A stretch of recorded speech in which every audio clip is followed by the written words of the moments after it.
Hey guys, I think it's safe to say with Micron stock that it has shaken out a lot of traders and investors over the last few months. Anyone who's held the stock knows it's been very frustrating, but it is undervalued, I believe. And I think now that Broadcom beat earnings and the semiconductor index is getting more love, that people will come to Micron with this catalyst coming with earnings, okay? So I have some shares right now. Now, do know on Wednesday, we have the interest rate cut decision.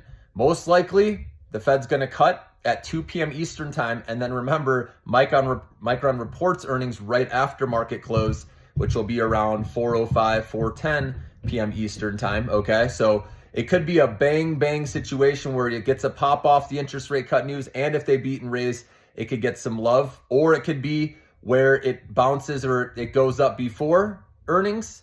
And then I'm trimming a little bit, okay, no matter what, before if we do get that pop. I already own some shares now, and I'll be continuing to add, okay, as we get closer. I'm hoping it can go up leading into earnings, and then I can trim some and then play with a lower amount. Okay, so that's personally how I'm doing it. But this is one, guys, if you do hold through earnings, you could get rewarded. Again, remember the stock was at $150 a share.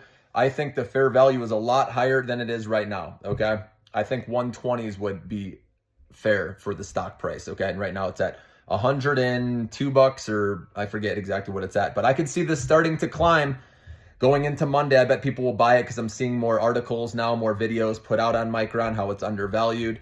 And we played this, guys, the last time. I think it was the last report or the one before that. I think the last report, and we all made some good money on it. It popped, and then it obviously faded off over time. And maybe that's the pattern with Micron. Maybe that happens again where they can beat and raise, it pops, and then you can take your profits, right, or trim it down to a position you're comfortable with, and then you can let that ride.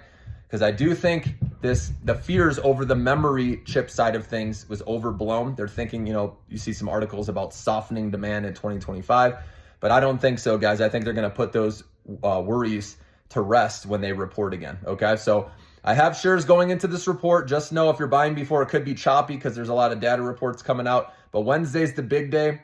Stocks may be in a holding pattern, right? Tuesday and Wednesday waiting for the decision just to make sure. And it could be a sell the news event at first. Nobody knows. But I think overall, it's a bullish stock market. Another interest rate cut is going to help companies as well as the consumer. But if there is no cut, we know that's going to cause a sell-off most likely. So just be prepared for that. But it's, 96% chance, they're saying, of an interest rate cut. And I don't think Powell will want to not cut, because if he doesn't, Trump will probably let him go, right? So Powell doesn't want to get in that situation. So I believe he's going to do the quarter, basis point cut, or 0.25%. And then that should lift stocks. And like I said, if Micron can beat and raise, have a healthy report, have good guidance, remember that's the key, then this stock could pop beautifully in after hours.